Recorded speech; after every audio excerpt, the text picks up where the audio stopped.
Hey everyone, the title of today's message is Poor. The Bible verse for the day is Luke 6:19 through 20. The people all tried to touch him because power was coming from him and healing them all.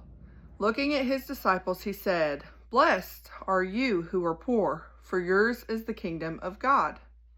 No doubt, some of the crowds following Jesus brought with them a heavy dose of chaos. The most broken of humanity were coming out of the droves. Logistically, there wasn't exactly a color-coded triage system in play, or roped-off lines with a turnstile to help with crowd control. It was an unmitigated free-for-all. It was a totally new kind of thing for the desperate and for the disciples.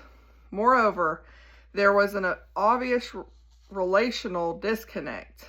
The disciples clearly didn't view the people the same way that Jesus did.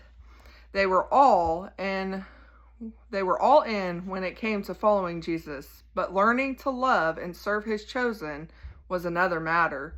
That would take time. One day before ministering to the crowd, Jesus called a time out and sat down with his disciples.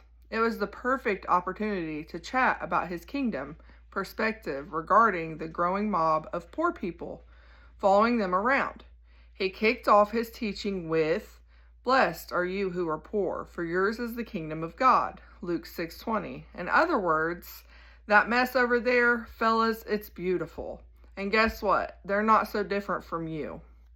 Jesus explained the new pecking order, an upside-down system where the first would be the last and the last would be first.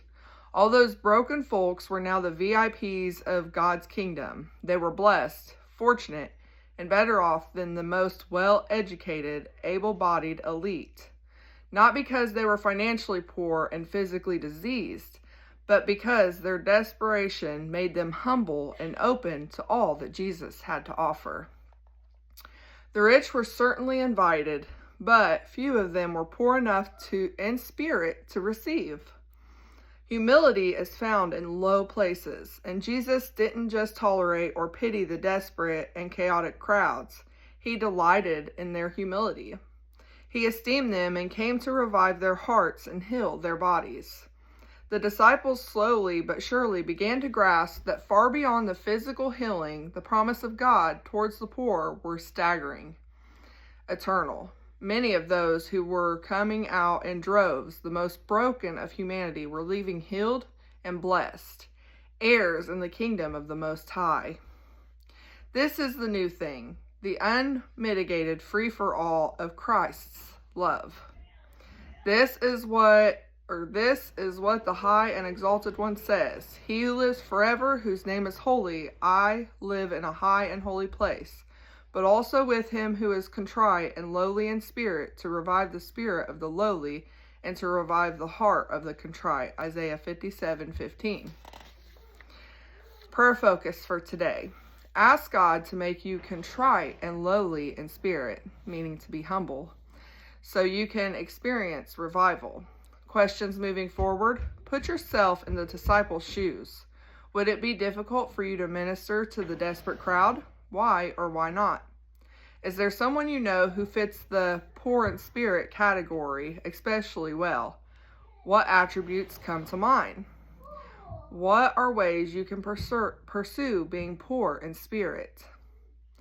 In what ways are you poor in spirit? What ways are you humble and searching for God and knowing that you need to have him? Because we all do. We all need him. We should know that, and we should be God-fearing, and we should never be boastful and think highly of ourselves. We should think highly of the one who created us. That's all that I have for today. I hope you all have a wonderful, blessed day, and I will be back on here tomorrow. Thanks.